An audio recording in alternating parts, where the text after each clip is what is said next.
during this meeting.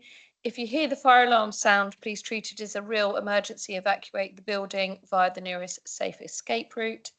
The nearest escape route is via the stairs to your left as you leave the council chamber or public gallery. Exit via the door at the back of the building and walk across the inner car park to the evacuation point, which is the pavement opposite the police station. The lifts can't be used in the event of an emergency. Please do not re-enter the building until you're advised it is safe to do so by a member of staff. We do have apologies for this evening, which is Councillor Joe Lever. We also have the leader of the council has said that he's going to try and come, but he's likely to be delayed. And there is another cabinet member who can't get here this evening because of the roadworks, so she is going to be online. Thank you, Laura. I can see that you are attending. We have minutes from a previous meeting of the 22nd of April 2025. Is everybody happy that I declare those meetings okay and sign those minutes? Yep.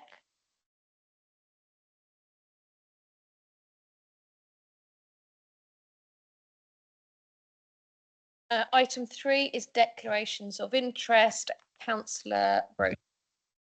Yes, Chair, just to declare an interest as a trustee of Pan Together Community Charity, who are mentioned in this call-in. Thank you. Thank you. Noted. We shall now move to public question time. We do have some written questions come in, so I will go through those first. We do usually have 15 minutes maximum for public questions. The first question is written from a Roger William Godwin.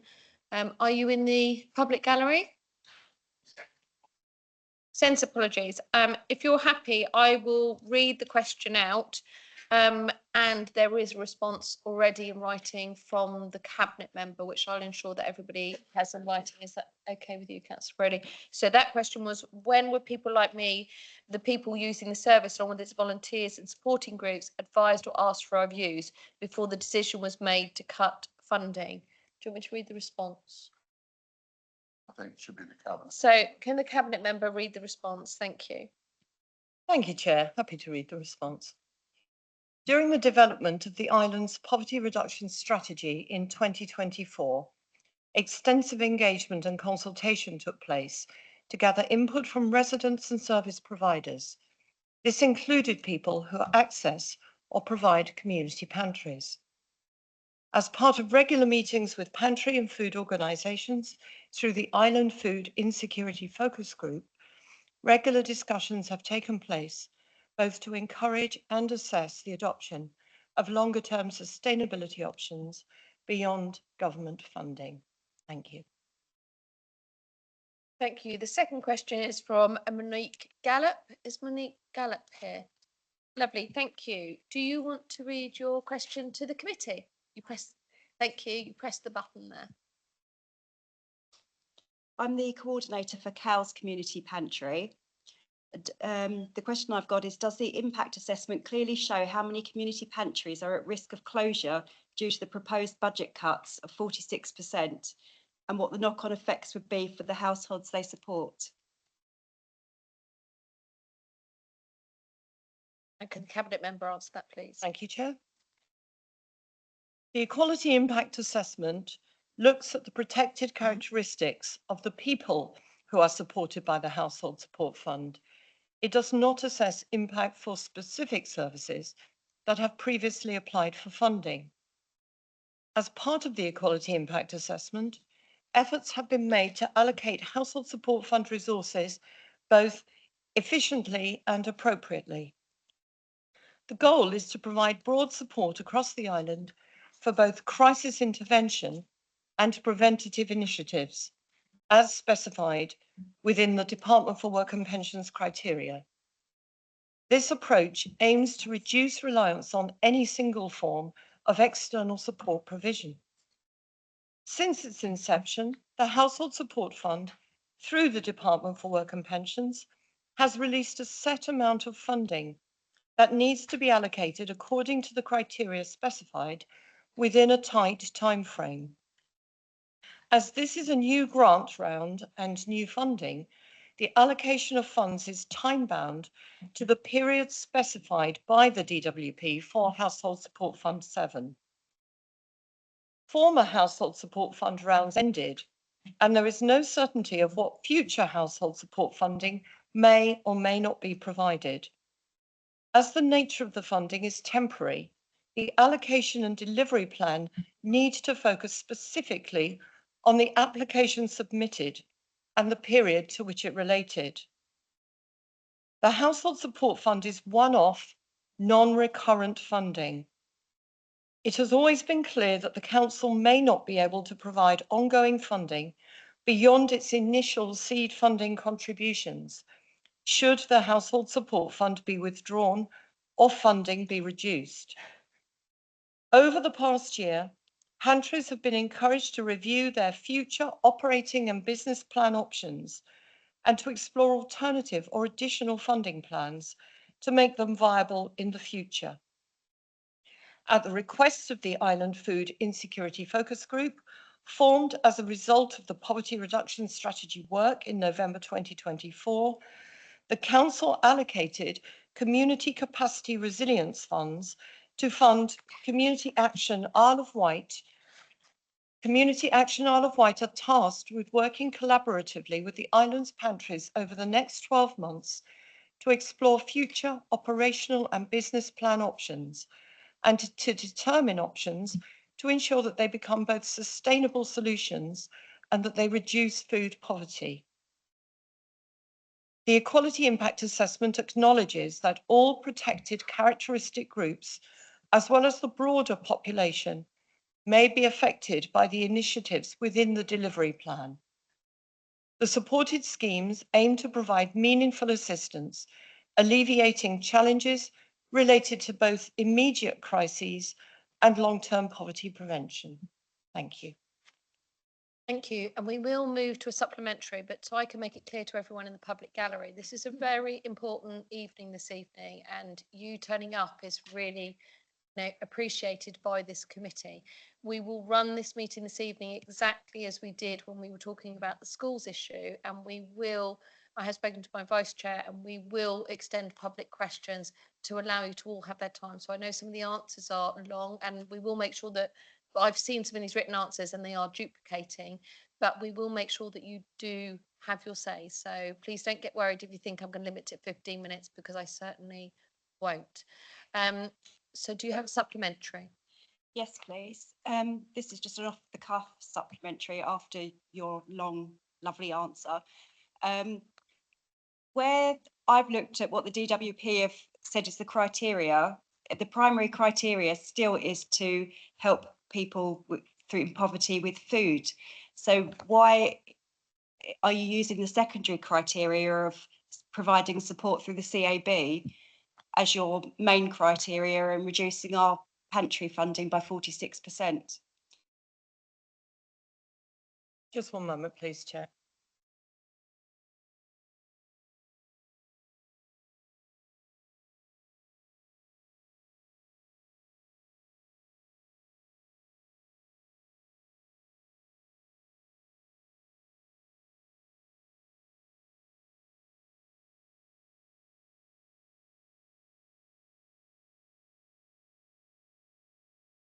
We are very aware of the criteria of the DWP, so our delivery plan proposal also expands opportunities for community grant applications, enabling both crisis and preventative activities, which are the two key drivers that we are tasked to deliver through the Household Support Fund, that, as I say, align with Household Support Fund criteria to support island residents. The next question is from Reverend Mark Evans. Is he here? Okay, it is actually quite a long answer. I think some of that will come over in the meeting. Should we have this? Do you want it read out, or should we do that as part of the meeting? Well, Chair, it's a very long answer, and I think it addresses issues that the Reverend Evans and the Powell Street Pantry Management team have asked about. Would you be happy to listen to the meeting? You will get a written response, Reverend Evans, if you're okay, because otherwise it's going to take quite a long time. You never get a short response from a cabinet member. Thank you.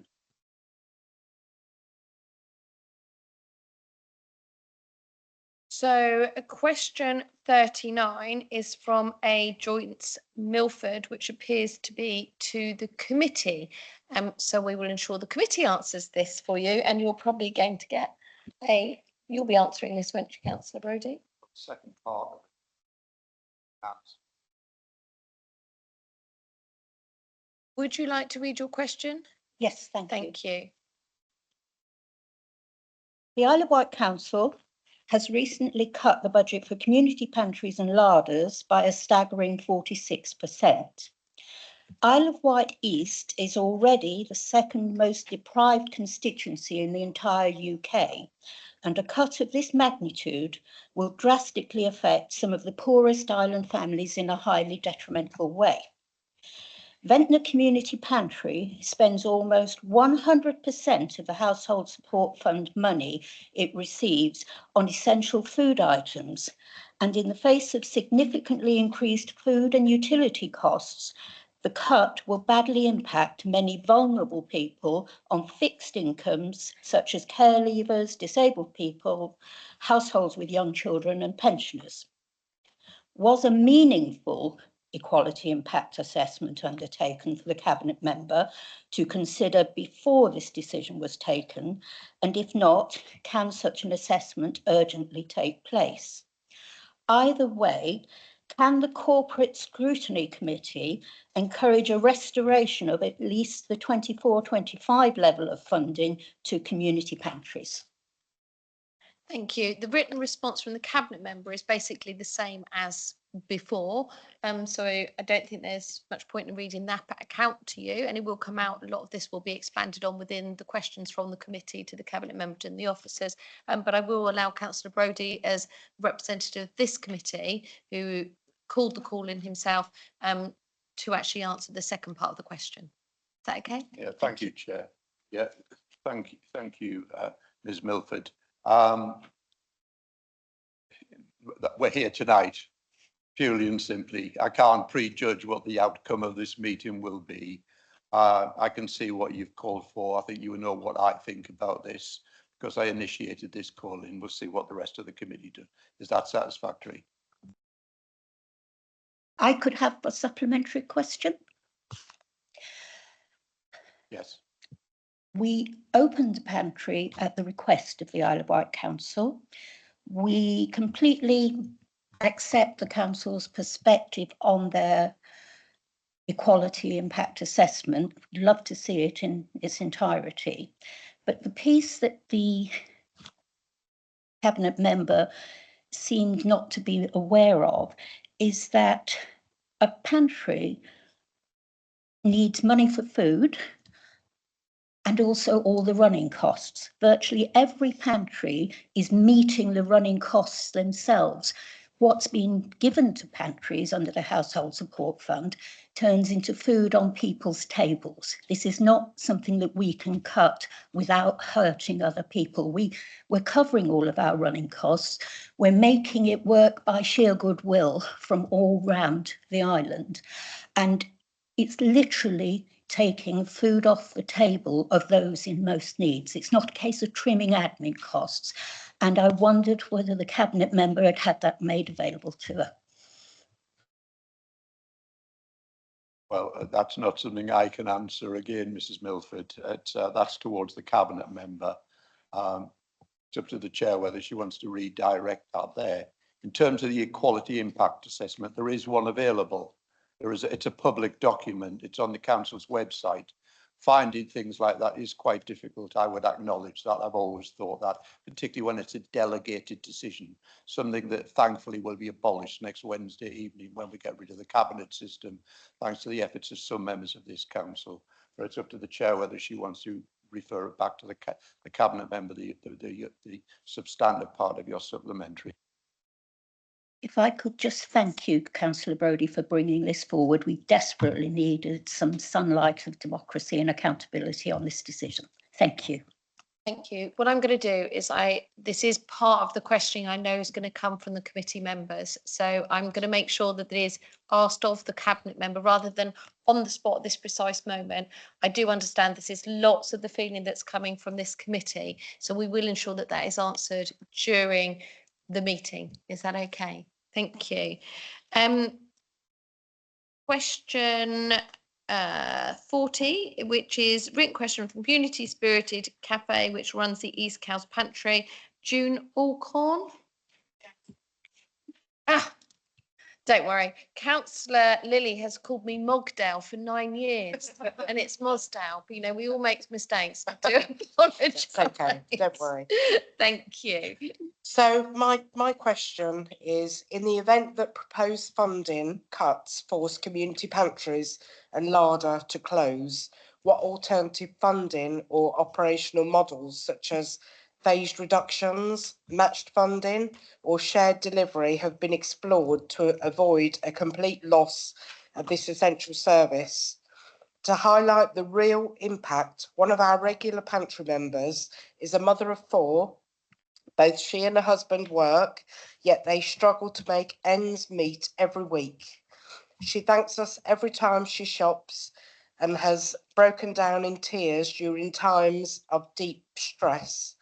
The support we provided helped her to cope with financial pressures before they overwhelmed her. This is not an isolated case. It's what we do for many. We step in at their point of need. We're easing pressures before it becomes a crisis, protecting mental health and stabilising families. This kind of support cannot be easily replaced. Have the potential fallout of these cuts, both financially and human, been fully considered and any mitigation being planned? We are very worried for our members and our employees. Thank you. And that's for the cabinet member to respond. Thank you, Chair. Good evening, Jane. I'd just like to say you were our very first pantry. The community pantries were actually set up under my directorate when I was cabinet member for Children's Services. And we do very much highly value all the work that the community pantries do. Just like to put that out there. Thank you. We don't feel that as a collective, I'm afraid. The response. The latest Household Support Fund round introduces a new grant and funding period, which is time-bound. With previous Household Support Fund rounds having concluded, future allocations remain uncertain. Consequently, delivery plans are formulated based on the available funding for the designated period. For the 2025-26 financial year, the government has allocated £1,994,369 for the Household Support Fund, compared to the £2,263,152 in 2024-25. This funding is being allocated based on information gathering and engagement conducted over the past year. In addition, during the preparation of the 25-26 delivery plan, the provider of the 5 pop-up pantries notified the council that the pop-up pantries provision will end on the 31st of May 2025, following their review of location needs and the sustainability of provisions. This leaves only the 7 static pantries supported by the current Household Support Fund allocated amount, so 7 instead of the original 12. In 2023-24, the static pantries received a total of £149,381. This was increased in 24-25, and the static pantries received £273,710, and the pop-up pantries received £78,856. This increase in funding included additional funding to support pantries to become more resilient and aid with sustainability planning, as it was anticipated at that point that the Household Support Fund would cease thereafter.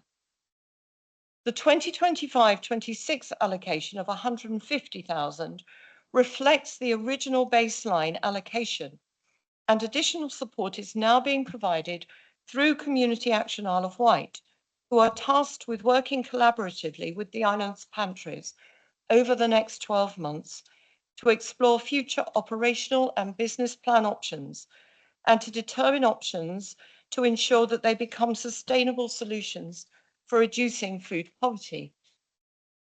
In addition, the Council has recognised that additional support via the Isle of Wight Food Bank network may be required as a means of supporting those in food crisis for essential food items, and has committed £50,000 funding specifically to Food Bank.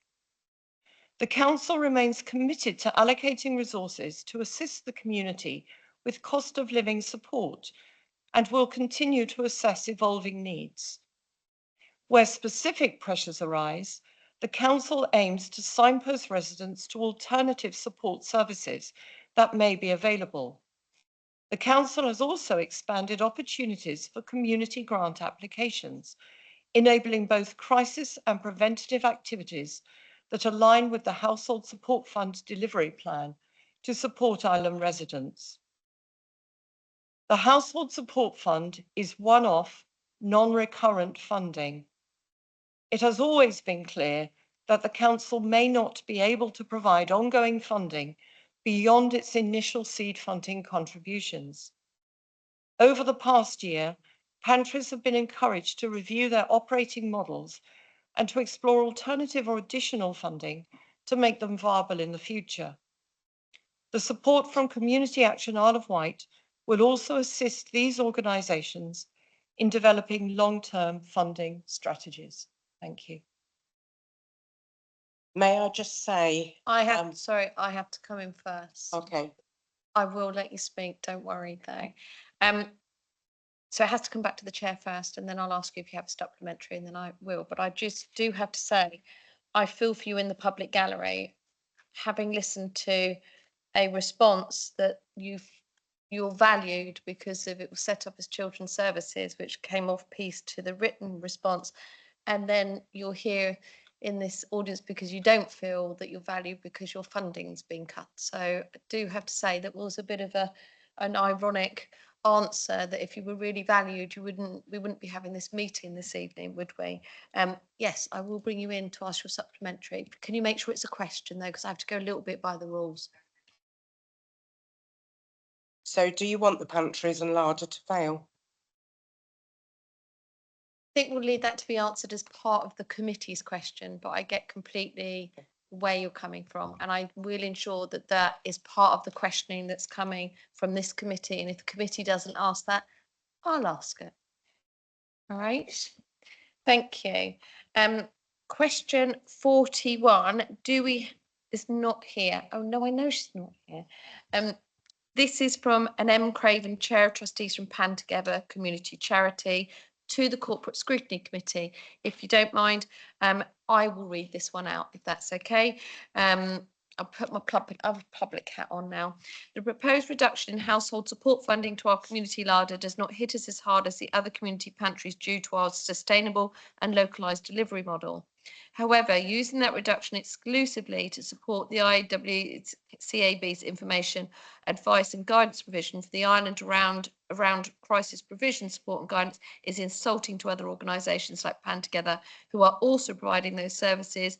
Indeed, those organisations, Pan Together, Aspire, Ventnor Town Council and West Wight Sports and Community Centres, have all described the Isle of Wight CAB service as woefully inadequate in an email to the leader of the council written in January. Therefore, would the corporate scrutiny please support restoring funding to the community pantries and our larder for 25-26 and allocating some of any remaining funds from the 175,000 allocated to CAB to other organisations offering effective crisis prevention support and guidance? And this is to be answered by the committee, and I'll hand that over to Councillor Brodie. Well, a similar response to Mrs Milford at Baby Box earlier on. The Scrutiny Committee will consider this call in and will decide on an outcome I can't prejudge that. And, I'm sure that that would satisfy Pan Together trustees, as I am one, if they were here. Thank you. If people aren't talking clearly over the microphone, could you do me a favour and just put your hand up if you can't hear up there, and then I'll make sure that people speak slowly and clearly so that you can hear up in the public gallery as well. I'm now going to open this up to questions from the committee. I do have a couple of questions myself, but I'll be good and not go first. So I just got it wrong, and Councillor Brodie and I've worked as a really good double act for quite a while. So I'm handing to Councillor Brodie first, who organised this call in, and then I'll open it to questions from the committee. Sound like my 8-year-old. She says that. What about me? Right, thank you, Chair. And I'll explain the reasons for the call in and what I hope to achieve by it.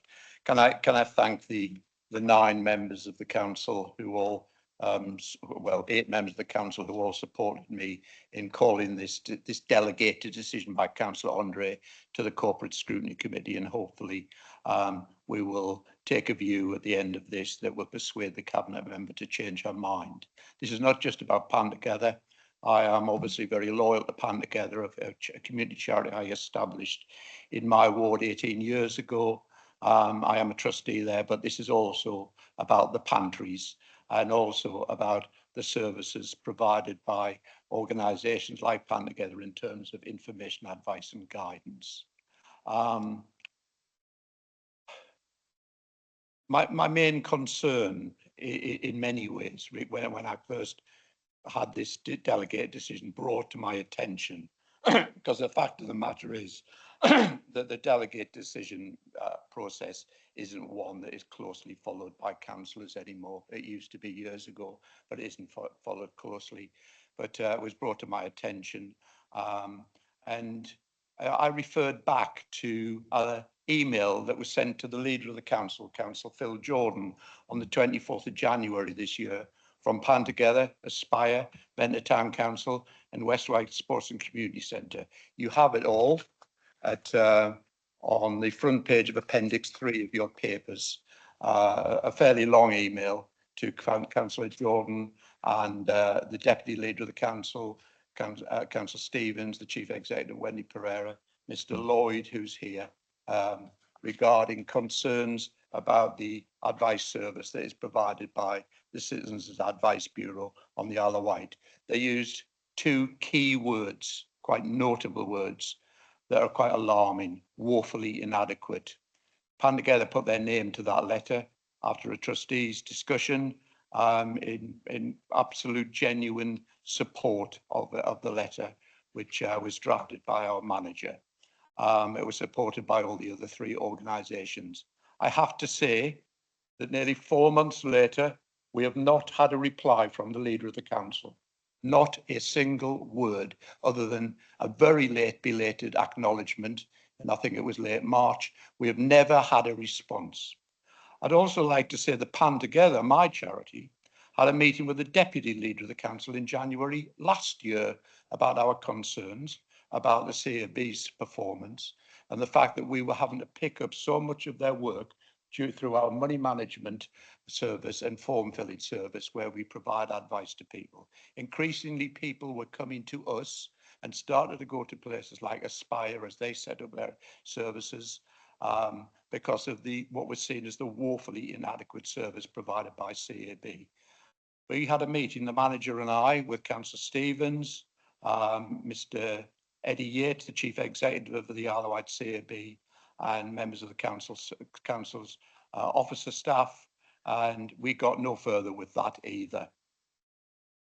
Subsequent to that, on the 10th of April, we were advised as councillors, and it would have been on the council's website, of a proposed delegated decision. This was on the 10th of April, to be made by the Cabinet member for Adult Social Care, who has now responsibility for the Household Support Fund, Councillor Debbie Andre. On the 23rd of April, I made objections to this decision due to the proposed reduction in funding to the pantries and our larder of £130,000, 46%, and that All of that money, it appeared to me, and I think that's quite apparent if you look at the table I've circulated to everybody, the comparative table, that all of that money was going to go to the information, advice and guidance service that the CAB has been providing within County Hall for a number of years. I think that was brought in by a previous administration, much to my disappointment at the time, because I've always believed if you put an advice service that's providing advice to help people who are being pursued by the Isle of Wight Council, they shouldn't be located in County Hall. They also are going to put in a further £45,000 towards the CAB from this Household Support Fund. So in total, the CAB, we're going to get £175,000. I trekked back through the previous household support funds, which is why you've got my comparative allocations table, which showed that in the last 2 years, no money had been awarded for this service to the CAB or to anybody else. This is new funding as far as I'm concerned. I had a long response from Councillor Andre, which didn't really address the points that I'd raised. That's also within Appendix 3. I think I've got the date of it is, where's it gone? Yes, dated on the same day, 20th prompt. She could teach the leader of the council a few things, if you ask me. A response almost immediately regarding my objections, but they didn't satisfy me at all. She then went on to make the decision, which is Appendix 4. That's a decision made by a cabinet member with officers, and she didn't take into account my objections.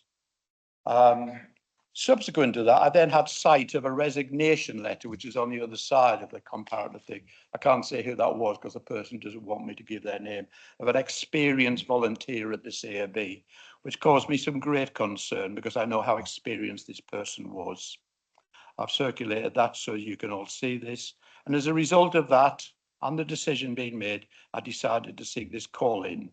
It's interesting that I only went to the councils with larders or pantries within their towns. I got support from Newcourt councillors, I got support from Ventnor councillor, I got support from Ryde councillors, I got support from the East Cowes councillor, Carl Love. I didn't get a response from any of the Cowes councillors, which is quite interesting and quite disappointing, to be honest. Somebody has said earlier on, what consultation was there? Well, frankly, I don't think the explanation we were given earlier on by Councillor Andre is consultation. To wrap it all up within the consultation about what used to be called the anti-poverty strategy. It's got a very long name now, I can't remember what it is, but I used to know it as the anti-poverty strategy. To say that that was part of the consultation, it's not consultation. It's not a consultation on a major decision that was going to affect the pantries and my larder and affect so many residents who depend on these larders and pantries. So what evidence is there for this decision that supports hitting the pantries while supporting the CAB? I don't believe there is any evidence whatsoever. I mean, nobody's pointed out anything to me that says there is any justification in utilising, remember it's £2 million in the Household Support Fund. We're talking about directing a significant amount of money away from people's mouths to an woefully inadequate information, advice and guidance services. I also believe that this is contrary to policy. As ever, you get something from the Director of Finance and everything conforms with the budget and policy framework, maybe so in the overall thing, but in terms of the anti-poverty strategy or whatever it's called, that was agreed by Cabinet back in December, I think it's entirely contrary to that policy to reduce funding for pantries and the community larder at Pan. You know, when you're trying to address anti-poverty issues, I think that's ridiculous. What I seek to do, you all know what I'm seeking to do today. I'm seeking to restore to the pantries their previous funding for this coming year. I think inflation should be added to that as well. I think it should be around about 145,000. And the rest of the balance of the 175,000 should not just go to the Isle of Wight CAB. It should be shared between all the organisations that are providing information, advice and guidance services. Obviously, I cannot speak for Aspire or Ventnor Town Council or West White Sports and Community Centre. But I can speak personally as a trustee of Pan Together, who in recent years have become one of the most serious and respected voluntary organisations on the Isle of Wight. An organisation that won a Queen's Award for was awarded the Queen's Award for voluntary services in 2023. We're a serious organisation. Our trustees are a serious organisation. We're not in the business of criticising people like the Isle of Wight CAB, you know, in a cavalier manner. We have serious concerns about it. And I feel very strongly, and I know my colleagues, one of whom is another councillor, Councillor Richard Quigley, who's also an MP in Isle of Wight West, also entirely support the fact that I brought this call in. I conclude there, Chair. I've probably been a bit too long there, but I think it was important that I got as much across as possible. I'm happy to answer any questions. I'm happy to expand on issues, but I look forward to us having a good decision, and hopefully you'll support the resolution I want to achieve with this call in. Thank you, Chair. Thank you, Councillor Brodie, and thank you for bringing the call in to our attention and for this meeting to sit this evening. I'm just going to take a list of who's got questions. Councillor Lilly, then Councillor Jarman. We're all going round, so I'll do it in a round robin. So I'll go Councillor Lilly, Councillor Jarman, Councillor Downer, Councillor Blake, and then we'll go back round, and I'll put my question after Councillor Blake's. So, and I'll call you a member. Can you always speak through the chair, please? Just a gentle reminder of that. And the cabinet member is here, and Ian Lloyd to answer questions as well to the committee. Councillor Lilly. Thank you, Chair. Before I ask my question, I do wish to totally support what Councillor Brodie has said, and I just would like to add, particularly Ride, regarding his comments on the CAB service. Ride doesn't get a CAB service. It is actually being given by one volunteer of that service who wrote the letter that you've actually all seen, who's actually kept the CAB alive and that service for that work. But also Rye Town Council now puts in significant money yearly into the help centre, and actually has 2 members of staff that are actually helping people in crisis in a much more practical way than actually the CAB is doing. So from Rye's point of view, we don't see any benefit of any funding going to the CAB, because actually we're in-house, and we also have the very good work that also got the Queen's Award, which is Ride Aspire in their work as well. So I just really wanted to put that out there. From a Ride perspective, we see no value in the CAB. Okay. Which, if you put it in the context, Ride is probably about 25% of the population in that area for the whole of the islands. So I think it's important, and many of the most vulnerable and deprived people also live there. My question really comes out of the wonderful questions we had from the gallery, which actually probably were, you know, they've actually given me the questions I was actually going to ask. And I want to know, in a number of the questions, it talks about Community Action Isle of Wight, right? Doing a study, i.e. working with the pantries to actually look at them becoming more sustainable. But that seems to be ongoing. And normally when you do these studies, don't you normally not cut the funding until you've had the report back from the body you've commissioned, I presume, to actually deliver that? Because how can their advice be practical and put in action if you've already taken away the capacity of the pantries to operate? So that's my question. I think it's a very good question. To the cabinet member, please.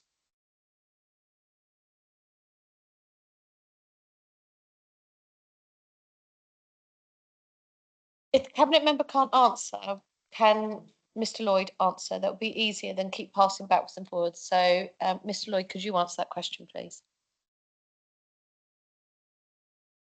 Thank you, Chair. I'm going to take them step by step, and if I've missed anything, please come in again just for the clarity of the questions. But in terms of the first one, in terms of a presence at Ryde, obviously the contract stipulates that there will be an outreach presence provided across the island. What I can confirm is that Citizens Advice provide outreach provisions not only at County Hall, but they also provide it at Ryde Library, alongside the Isle of Wight Council Help Centre provision. Currently, that is 4 days a week, but it's being reviewed, aiming to provide additional staff member and volunteer over 2 days, Monday and Wednesday. A volunteer drop-in session is provided on a Friday. There is also the Ryde Food Bank, where they have a presence on a Thursday. They provide a presence at West Wight Community Centre, appointments only, and referrals are made by Adam Tucker to Citizens Advice. But they also have a Citizens Advice volunteer on a Tuesday at Freshwater Food Bank. There was previously a presence within the Broadway Centre at Sandown, but now they're located at the Sandown Food Bank on Tuesdays, the Newport Food Bank on a Friday, Cowes Food Bank on a Friday, East Cowes Pantry every other Tuesday, Fentner within 2 locations, both the Better Days Cafe on a Wednesday and Thursday, and St Catherine's Church the first Thursday of every month. There is a presence within the Dementia Cafe at Cowes on a Thursday, the Cowes Food Bank on a Friday, and the Mountbatten John Cheverton Centre on the Wednesday. From our perspective, in terms of managing the contract, we have contract liaison meetings. We review the usage and the access of people requiring support. I am confident that the numbers of people that are accessing the Citizens Advice service through those provisions is demonstrated in terms of the numbers and volumes that are being supported. It's very clear as well with the data that there is a high number of Ryde residents that are accessing the service. And I have no concerns that Ryde residents are not able to access that provision.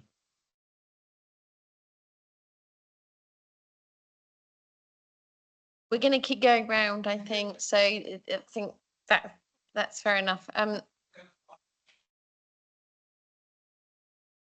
Yes. The Isle of Wight, well, I was going to refer to the cabinet member because within her response and summary, there is mention of the community action response, but I'm more than happy if you want me to pick that up. Yes, please. I've got a bottle of gin in the fridge at home. We need to get on. I'm joking. No, I just think it'd be easier if you've got the response to hand, Mr. Lloyd, if you can answer it, that would be acceptable, please.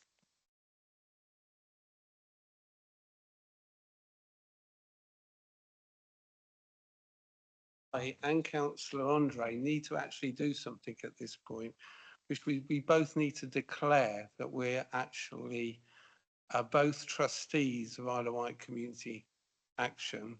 We're nominated by the Isle of Wight Council to be the representative, and I think we should declare that. Thank you. Yeah, I agree. Thank you, Councillor Lilly. Do you have a substantive question to? Happy with the answers that you've had so far? I'm looking for the answer for the next one, but I have to disagree with this. It's not the feedback that Ryde Town Council and Ryde Aspire have, and other organisations have that. They are in line with, I think, the letter that was sent. Very much their criticism of that service, and I think we cannot underestimate the particular volunteer who's been there daily, non-stop for a very long time, who's been instrumental in maintaining the service. And I think what she has, sorry, shouldn't identify her, but what he or she has said in that letter is extremely depressing, and I put a lot of credence on that individual's remark. Thank you. As chair, I'd just like to add to that, having in my time been to lots of performance review meetings, etc., they are, if you go to a performance review meeting of somebody who's been contracted to do something, they're not going to sit there and say, no, we're not doing it. At the end of the day, what we've also got to take back, and this committee needs to take into account, is we are hearing from lots of other organisations whose services are being greatly used. Well, if the organisation in question was doing all of this stuff, then we wouldn't be having the amount of need that there is clearly in the rest of the community. From what I'm hearing is panned together, the amount of advice just that's been happening today alone is large. So we'll pass this round for more questions, but I do think that, we need to be really careful there, and I will bring you in, Mrs. Pereira. It's just a point really that I hope will be useful for members of committee in terms of their questions, but also for the cabinet member and Mr. Lloyd, in that I think it's important to remember that we're not here scrutinising whether the CAB contract is working or not this evening. Councillor Brodie's been very clear that his call-in is about the allocation of the funding. So I think it's important that we keep our questions and our answers linked to exactly that issue. I entirely agree with Mrs. Pereira on that, but I also think answers to questions should also focus on the reason for the calling, which Mr. Lloyd's answer was not of that nature. I mean, I could spend a lot of time going through all of that stuff, but I'm not going to do that. Thank you, Chair. Noted, and I will make sure that we know we're not questioning the service, but actually we are questioning the allocation of money and where that money could be better spent. As chair, I do think it's very worrying when we looking at community pantries and we're using the name, the wording such as self-sustaining and stuff like that. I run an electrical contracting business and it has to be self-sustaining and it has to make a profit. I send my text messages to Councillor Brodie with the joke at the line at the end of it that I'm an independent capitalist because I run my own business. It's a joke between the pair of us. But we are looking at people who are providing an excellent service to the community, who are trying to open the doors and put the lights on and pay, all just heating a building at the moment to make it acceptable for their volunteers to work in there is going to cost them a lot of money. So I think to actually refer to these these organisations say they need to be self-sustaining, I think is a little bit insulting when you think how much the volunteers put back into it. So I do think we need to, if we're going to be careful of the terminology that we're using this evening, that terminology needs to be respected in the way that those organisations work and how they're funded and the amount of time their volunteers give it to as well. I think using the word self-sustaining to such charities when the amount that they do back from the community is quite difficult. So we'll make sure that it's both ways. I'll hand the next question over to Councillor Jarman. We're walking this way. I get that. I think it's going to come out if we go slightly further. Is that okay? Councillor Jarman. Thank you, Chair. It might not surprise you that I went through the paper quite carefully. Fall off the chair. I've broken down my questions into only 7 major areas.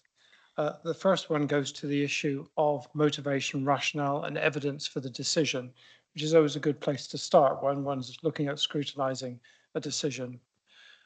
So I'll refer the Cabinet member to paragraph 5, which quote says unallocated funds from previous grant rounds are unable to be carried forward. I noted in the paper that the grant for 24-25 was 2.263, for 25-26 it's 1904. We've acknowledged that's a cut of 270 or around 11.9%.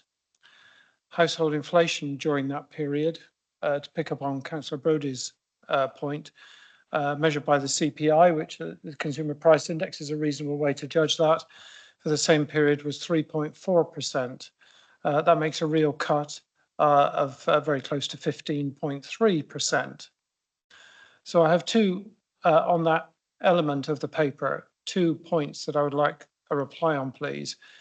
What amount was unallocated from the previous financial year, because it's not disclosed? And in the departmental mitigation proposals to the 25-26 budget, was there a line item regarding this cut? And if so, what was it? Mr. Lloyd, or to the Cabinet Member?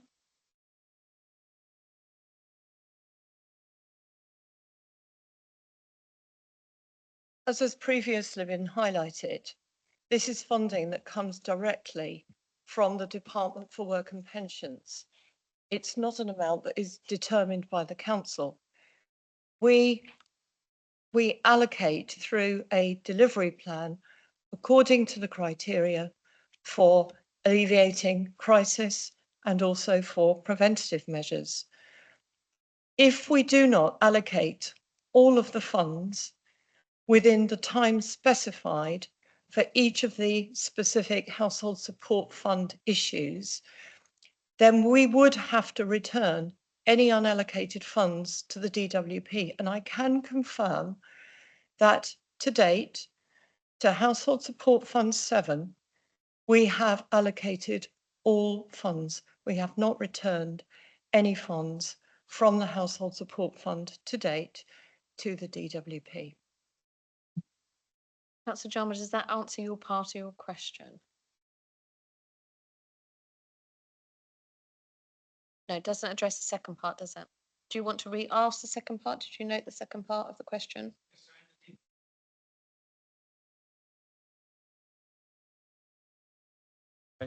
In the departmental mitigation proposals for the 25-26 budget, was there a line item regarding this cut? And if so, what was it? Well, there wouldn't need to be a line for that cut because, as I say, the funding comes directly from the DWP and we allocate it according to a delivery plan, according to the funding that we are allocated. So we can't put a line in for funding. Effectively, what you're saying is that we should put a line in for funding that we haven't received. And as has previously said, each round of the Household Support Fund stands alone. It's a one-off specific fund. So that's all I can really say on that. Shall I clarify a little bit, Chair? So there was nothing in the mitigation proposals which called for offsetting previous costs of the Citizens Advice Bureau to the tune of £175,000 by calling that money from this fund instead of from other council funds. Can you confirm that that was not the case? What I can confirm is that the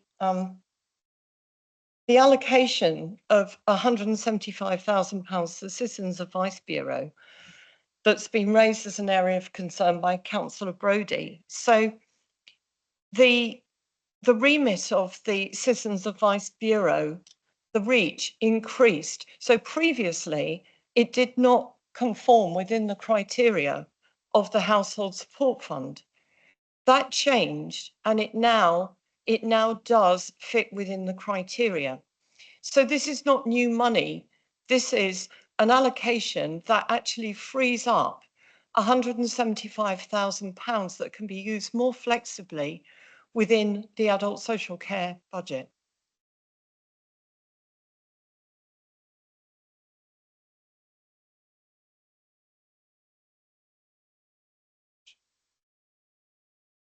That really isn't. Having Mr. been Chair. the ex-cabinet member, I can assure you that it's not. I've got an answer. If you It's give your quite answer, It's quite remarkable, but I think others may wish to pick up on this.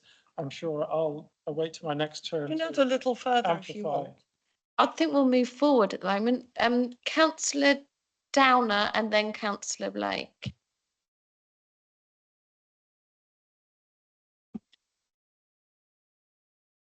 Of course, yeah. Right, I do apologise. What's happening there? Wouldn't be no good on telly, would I? Thank you, Chairman. Yes, am I correct in that what you were saying that the pop-up pantries would cease? Is that correct? At the request of the provider came to us Right, to okay. notify us that the pop-up pantries, the 5 pop-up pantries would cease on the 31st of May this year. Now, thank you, Councillor Andre. The thing is that what could stem from that would put extra additional strain on the static pantries. How would that be mitigated? Thank you.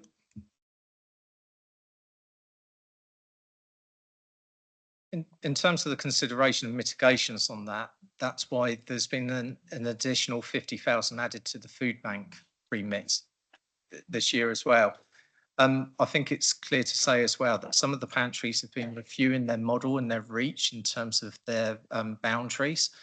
So because a particular a pop-up pantry may have closed in one region, doesn't necessarily mean that the persons within that area will be transferring over to the pantries within a defined border and town.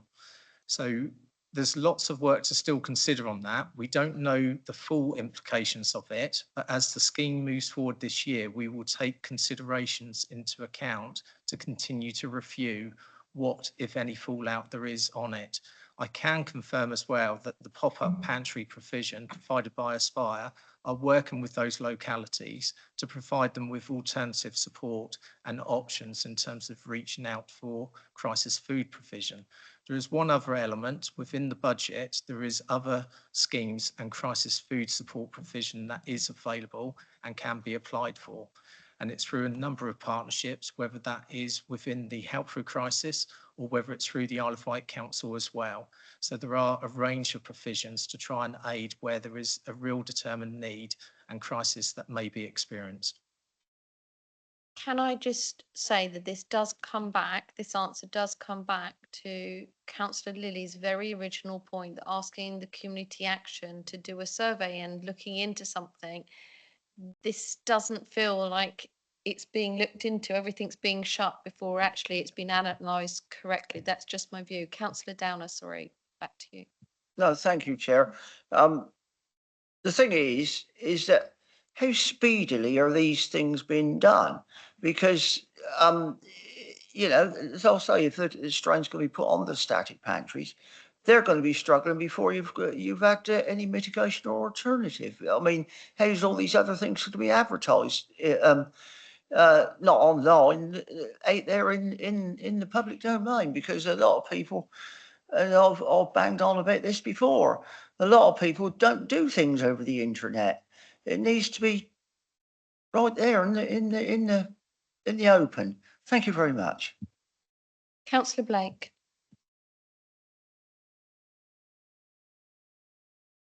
Thank you, Chair. First of all, a slight comment. I'm surprised the press aren't here tonight. I'm quite hopefully online, so because a lot of things come out of this.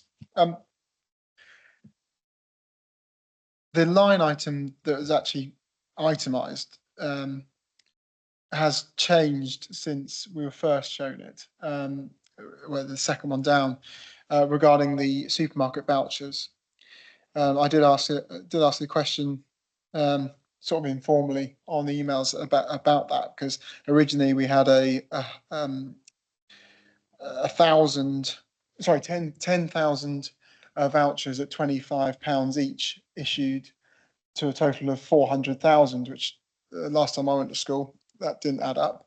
We've now got a clarification that shows a one-off £25 payment for up to 5,000 households, which is £125,000 up to worth of money, and two £25 vouchers up to 5,000 households of pensionable age in local council tax support, which equals £250,000 issued at 6-month intervals. That equals £375,000. The line item lists £400,000.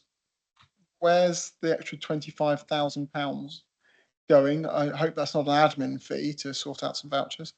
So can we have some clarification on that, please? To try and aid that, there will be an element of voucher costs for producing the vouchers, so that will be factored into it. And equally, where it's based around the local council tax support caseload, it's a moment and snapshot in time. So it's subject to what the caseload is at the qualifying period in terms of what the true value of that will be. I take your point on that, obviously, but that's quite specific, it says up to 5,000. So are you suggesting that it may be more than 5,000 on each of those things? If you're saying the load might be different. Sorry, could I just clarify the question and remark? So you said that your answer said that the load might be different depending because it's a snapshot in time. The line item states up to 5,000. So if it's up to 5,000, that would suggest that's a capped, but that doesn't account for any. Are you suggesting there may be more than 5,000 issued? It could be more because we're estimating in terms of what the current caseload is in terms of council tax support. But equally, at any point in time, that caseload can go up and it can go down. So it will be run on the point of which the caseload is going to be determined. And if that caseload is 5,200, that will be the number of qualifying vouchers that can be issued. Vice versa, if it's 4,800 claimants, that will be the number of vouchers. I get that. Maybe it's just the phraseology, and that might be revised and a number, an approximate of 5,000 rather than up to, because up to suggests there is a cap.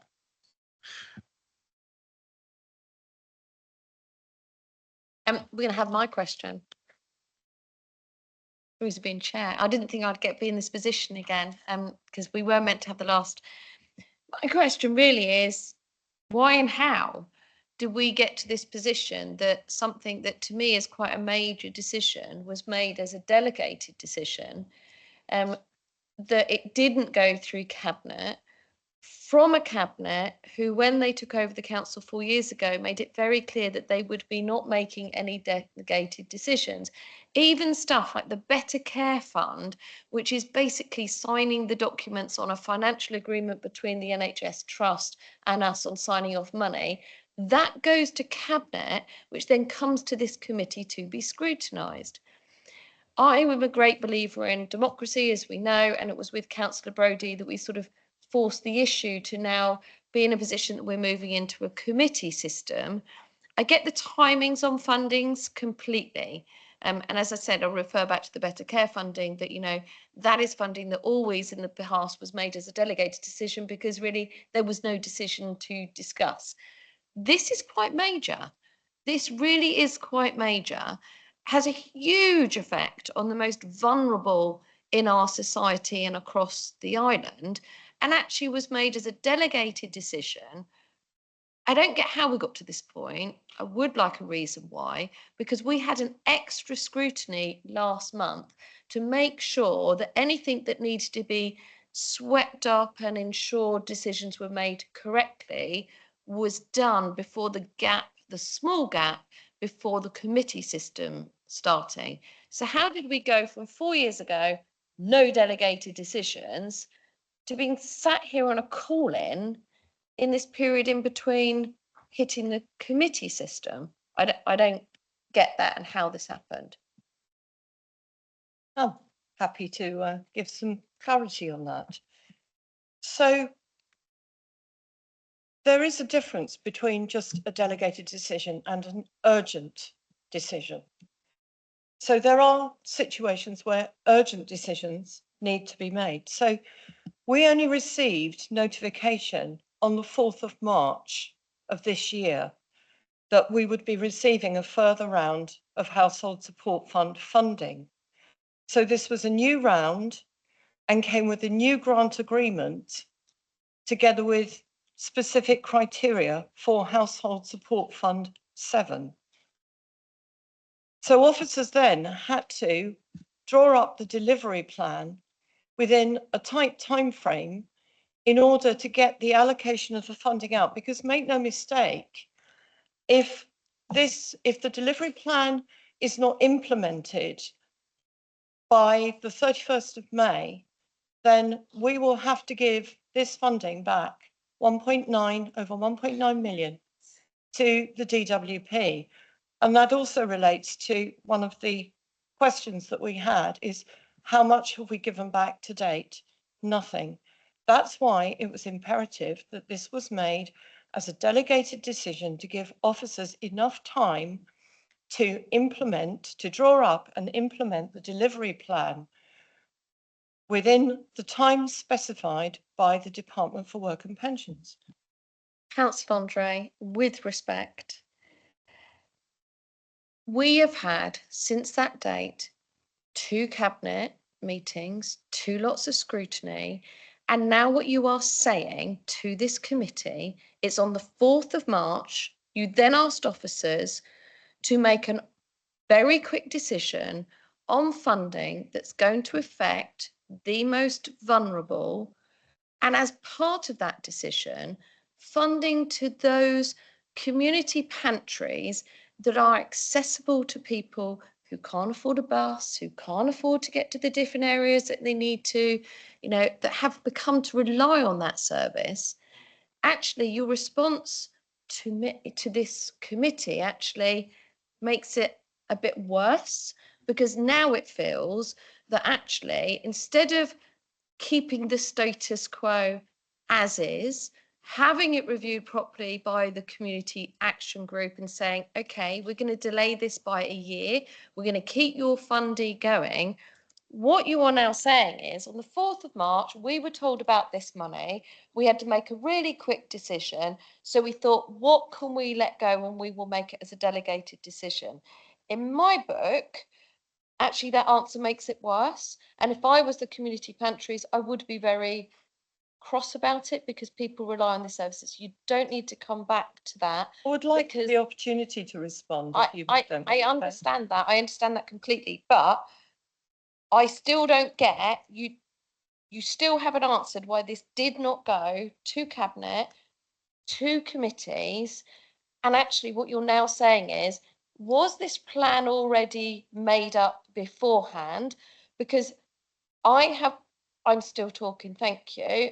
I have worked with Mr. Lloyd in the past, and he is one of the best officers that I've ever worked with. So there must have been a plan started.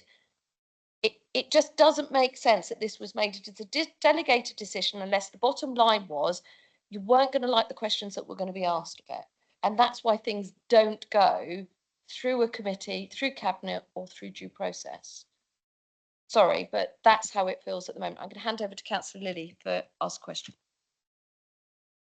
I just want to pursue this particular line of questioning that I started, because there seemed to be an admission that the CAB money was already funded previously by a budget heading in adult social care, and it suddenly moved into this fund. And I want to know why. I also want to bring in a question about within the budget, there was establishment of a community and resilience fund, which had a substantial amount of money, and at the budget setting, only 80,000 of that. And I have to thank Mr. Lloyd for being very comprehensive answers to my questions at the time. But only at 80,000 had been allocated, which meant that there was still quite a big surplus of money. And this council agreed to the Lib Dems amendment to actually put additional money into that fund. So there must be funding there that if there was a difficulty for this service, which the Isle of Wight Council Service CAB, to be actually paid for, and not, from what I can see it, dropped into this fund, which has squeezed out the pantries. And I think that this particular point, to emphasise my question, we have got the Isle of Wight East has been named as the second highest, most left behind community. That's been official in documents. We have a huge population of vulnerable people that are faced with benefit cuts like PIP and everything. And the desperation of people, which I learned a lot about when I was supporting Oakfield School from closing, because it had a community pantry and went into detail about mainly working families, as the description in the community spirit is, working families that are under the threshold of a lot of support, that rely on these pantries and the food bank, because most of them probably use both, to actually survive. At a time when, you know, costs are going up and everything, I think this is a cruel act. And I don't think there's been, as the chair has said, enough scrutiny into why has suddenly the CAB funding landed into this budget when clearly there is other funding. Plus, you could have called on the Community Resilience Fund to actually top up the pantries in that, and still could, because there is money available, according to Mr. Lloyd, that is available that hasn't been allocated as yet.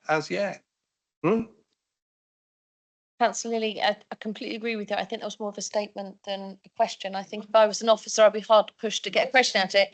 I get the why as well. So I think the theme is, can we just move to Councillor Jarman's question, then I'll bring you in, Councillor Jarman, because you've got 7, so I know I've got to get round you, keep bringing you in, because you've only had 2 of your 7.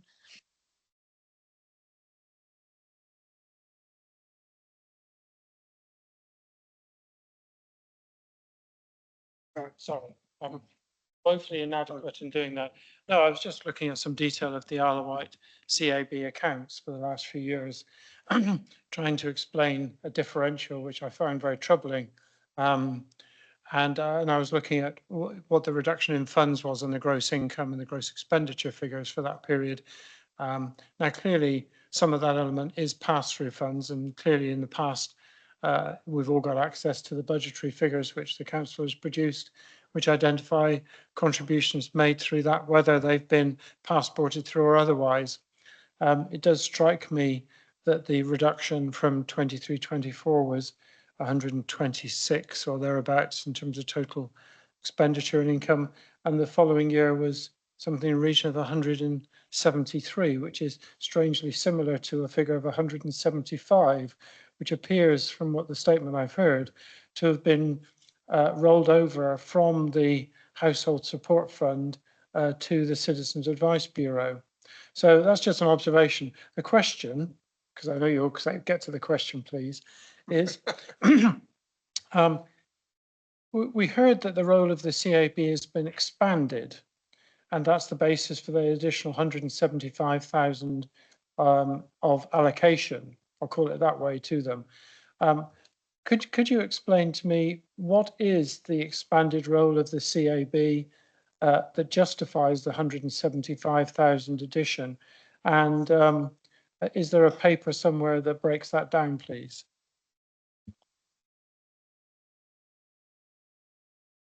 Just to clarify, the role of the CAB has not been expanded. It's the existing contract to provide information, advice and guidance. There is no expansion of the service under IAG provisions. I'm not sure where that statement's come from. Chair, can I just say, I think... I can feel you're going to explode if I don't let you come in, Councillor Brodie, and I completely get why. They're missing the point. The officers and Councillor Andre are missing the point here.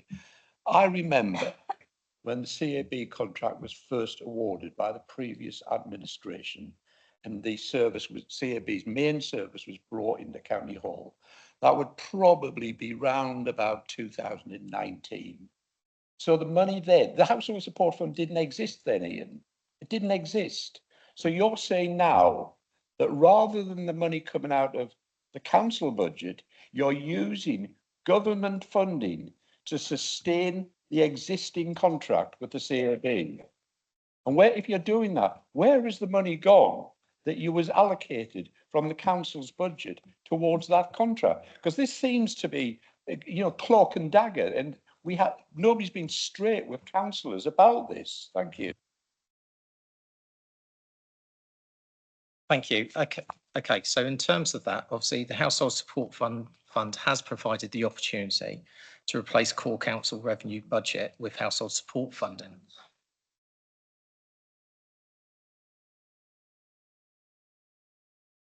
the crux is, sorry, Withdrawn in that, Chair. We know sorry, what it is. councillor, yeah. Me to carry on or? I think the point is the bit that the committee wanted the answer to has happened. Even I'll let Wendy Pereira come in here because actually the bit we were trying to get to has now been answered and we were right, weren't we? Thank you, Chair. I think this goes to the question that Councillor Jarman originally asked, which was, when we set the budget in February, was there a savings indicated in the budget paper from the adult social care budget for either a reduction in household support fund, which we've explained couldn't happen because at that stage, nobody knew whether the government was going to put forward a new household support fund, or if there was a saving identified to the amount of £175,000 from the budget line, which we would then look to provide for from other ways. So I think that does answer the question that Councillor Jarman has asked. And I think you have had your answer in that it is within the gift of the council to consider the recommendation that I'm sure Councillor Brodie will put on the table, which is that it doesn't use it doesn't use household support fund instead of what is already core council funding to deliver the contracted arrangement with CAB. Exactly, and that is the point that we're trying to get to, and I think we've got to. So I think we don't have to sort of keep going on with that now because the answer we have got, which is what we thought in the first place. Councillor Blake, have you got another question? Thank you. Oh, Wendy wants to come in today. Sorry, I was just going to also come in on the governance arrangement that was discussed earlier. So there was a decision made by the leader of the council at a point in time. I can't confirm off the top of my head when it was, but I can confirm for corporate scrutiny members following this meeting that they would allow delegated decisions. Now, as you know, in the cabinet arrangement for governance, delegated decisions are provided for in legislation. So it is due process for a delegated decision to be made. To say it's been taken out of due process is not entirely correct. No, wasn't saying it was out of due process. What we were saying is there was a great hoo-ha at the very beginning that delegated decisions will not be made. There is no reason when you look at the amount of committees and cabinet meetings that we had between that notification of that monies for this not to have followed due process. The due process that the cabinet said that they were going to follow is what I meant. Not that they haven't followed due process. Used to be a cabinet member, know what due process is.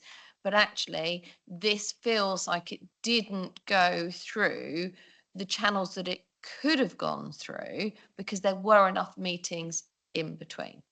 That was my point. So this was included in the forward plan on the 27th of March. It could have been picked up and at the corporate scrutiny committees that we've had since, and that could have been in either of two ways, by the cabinet member and officers bringing forward a briefing paper, or by yourselves as corporate scrutiny picking it up as an item that you wanted to discuss. So there was an opportunity. It is what it is. Unfortunately, it wasn't taking it up, and it is what it is. It's what it is. We're sat here now, aren't we? I think I would rather had it as a paper and if I was a cabinet member and gone through the other routes. Councillor Blake. Thank you, Chair. I'm interested in how this decision's been made as such, in terms of, obviously, you've had less money come in, so you've got to make some savings somewhere. I get that. What has made, well, I'm guessing the officers will produce a report to you and said X, Y, and Z was spent last year. We propose X, Y, and Z is spent this year. At that point, surely, as the delegated decision maker, you'd have balked at the thought of this money coming away from the pantries to support the CAB, effectively taking the money from one budget and taking out of this budget. Or was that something you suggested? I'm just interested in how this why the pantries were selected as the main deficiency to make room for the CAB money? I think we need to be careful here that we're not conflating. So, as I previously said, each household support fund stands alone. So I think it's not helpful to talk about in terms of savings. Yes, we can look at year-on-year comparisons, but we've made it quite clear that in the previous year, we received more money, and therefore we were able to effectively pump prime the pantries.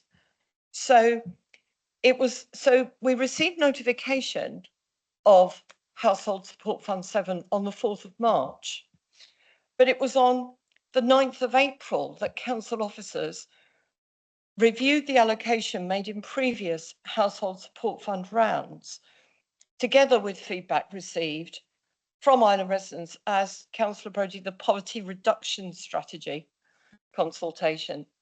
And so it was after the 9th of April that information for the core areas to be supported by the Household Support Fund for 25-26 were identified.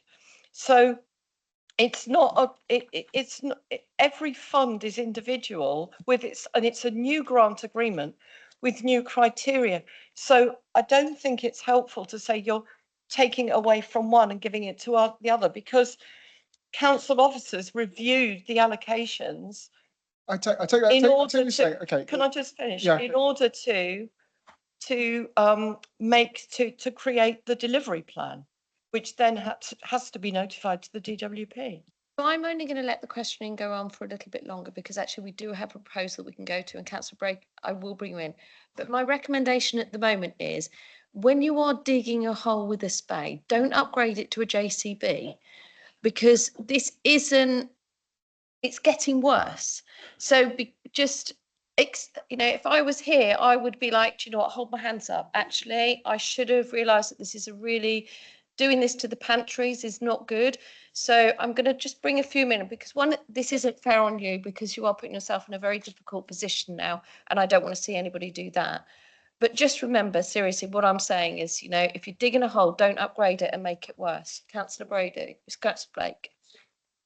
I'll rephrase it, and it's not a saving, but however, in the reallocation of the money, largely, and I appreciate there is some bigger percentage amounts, but in terms of actual numerical figures, largely the other line items have been serviced equivalent to how they were before. The deficiency is in this money allocated to the community pantries. So therefore, the money the money going to the CAB effectively has been made way from the community pantries. I appreciate it's not a saving because it's a new fact. I get your phrasing on that. However, the major loser compared to the previous household support fund is the community pantries. So please, what made you agree, at least, the decision that should be the one to take the hit? Thank you for your question, Councillor Blake. So what I would say is that the 25-26 allocation for the community pantries of 150,000 reflects the original baseline allocation for the 7 static pantry provisions. And as has already been said, additional support is now being provided through Community Action Isle of Wight, who have been tasked with working collaboratively with the island's pantries over the next 12 months to explore future operational and business plan considerations. So we've allocated the original baseline that the pantries received in the previous year.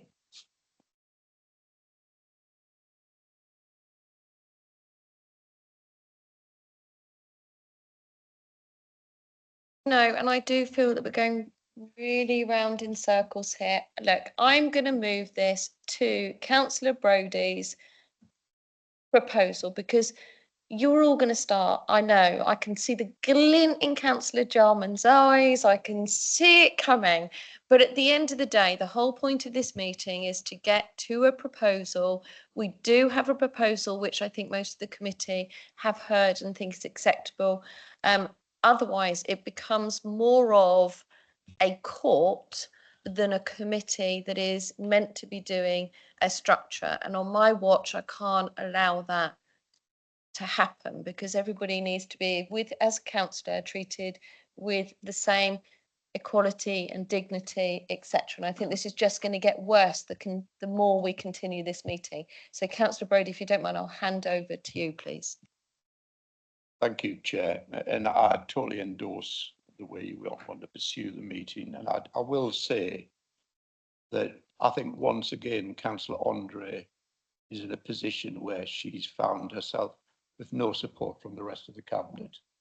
Interesting that the leader of the council has chosen not to be here. He may have done that, but he's not here. There's no other. Councillor Jones-Evans has shown her face, which is good, and actually maybe back because she's left papers there. But other than that, there's no other member of the cabinet. Okay, she's online. But you're on your own, just as was the position you were put in over surplus school places, which, you know, to my admiration, you at least had the guts to go through with what the cabinet had been working towards for a long time. Just a few points I'd like to make before I make my formal proposal, Chair, if you don't mind. I could have asked more questions, but the points I just want to draw out. It's interesting, I've referred to it as the anti-poverty strategy. It's interesting, it's now called the poverty reduction strategy, which is far more relative than being anti-poverty, isn't it? And we can see why with this decision. You're recognising on the part of this council that you can never get rid of poverty, and certainly whilst Isle of Wight East may be the most deprived, second most deprived constituency in the country, the ward I represent, Pan Barton, is the most deprived ward, and it is in Isle of Wight West. Just turning to the whole issue of delegated decisions. I remember the previous independent administration of 2013 to 17. They took a view, but right at the start, there would be no delegated decisions. In 4 years, they made none. This independent alliance administration, which I was very briefly a member of, also was very clear at the start it would make no delegated decisions. You're correct, Chair. If you anybody who cares to take an interest in this, if you have a look on the council's website for the number of delegated decisions that have been made by this administration, well, I didn't count them because the lists were so long, but it must be at least 3 figures, which in 4 years is hardly no delegated decisions. And this one just seems very suspicious to me. I think we've made the point extensively, and I'll make a remark about it in my proposal regarding the whole issue of using the Household Support Fund to replace core funding in the council's budget. I think that is frankly disgraceful. It's not what it was intended for, and I think that is what has annoyed me as much as it's what I suspected right at the start, but we've now got an honest answer about that tonight. Councillor Lilly has raised repeatedly, and he's absolutely right, that there is apparently a review ongoing into the pantry sustainability, etc., by Community Action to introduce these sorts of cutbacks in their funding whilst that's ongoing. Just seems absolutely appalling as far as I'm concerned, and we should also bear that in mind. This decision, in my view, and I say this to Councillor Andre, as I know she's a highly moral person with strong ethics, that this is a cruel and heartless decision. You have been misled by officers, as far as I'm concerned. I'm not naming anybody, but as an officer group, you have been misled. And I hope that you will listen very carefully to what we've said tonight, and will bear in mind what I assume will be passed unanimously tonight. It is not the sort of decision I expect of you, Councillor Andre. It's the sort of decision, frankly, I would have expected of Conservative administrations in the past. And I think that's a bit of an indictment, absolutely. But it is the sort of thing I would have expected under Dave Stewart, under David Pugh, and under Andy Sutton in my time. And I go back a long way. My proposal, as people know, is right at the bottom of the Appendix 5 of your paper's desired outcome. And I just want to add something to that as well. The Cabinet member restores the funding with inflation to the community pantries and larder for 2025-26, and I put in brackets at least 145,000, and to allocate some of any remaining funds from the 175,000 allocated to the CAB to other organisations offering crisis prevention support and guidance. I'd also like us to make a recommendation that to whomever is responsible for this in the future, that the Isle of Wight Council will not use government funding for things like the Household Support Fund to replace core funding, particularly when it's in relation to poverty reduction matters at this time, which is still ongoing despite a change of government in this country. They're my proposals. I'll seek a second, Chair, and hopefully you will support it unanimously. Thank you. And just before you vote, thank you, Councillor Lee. I'll take that as a second. Can I remind everybody, and so the public gallery knows, we are not a decision-making committee. We can make a recommendation, and then for the tiny period that Cabinet still exists, then they can look to either take on board that, or then this will be moved to the committee system to move forward. So all we can do is make a recommendation. So this is not an actual decision that we are making. We need to make that clear.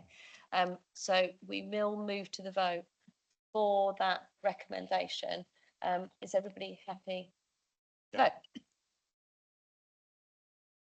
that is voted unanimous, and hopefully that can be taken on board. And we look to hear back from the Chief Executive, from the Director and from the Cabinet member to see if we can move forward with that recommendation. Thank you. There aren't any members' questions for this evening. Councillor Jarman, you never let me down. Thank you. Thank you, Chair. I try not to disappoint. So arising out of the conversation this evening and the lessons that we've learned, and I'm sorry that we had to drag them out with such tenacity, are there any other government grants which have similarly, in the current budget, been used to supplement core funding within this council?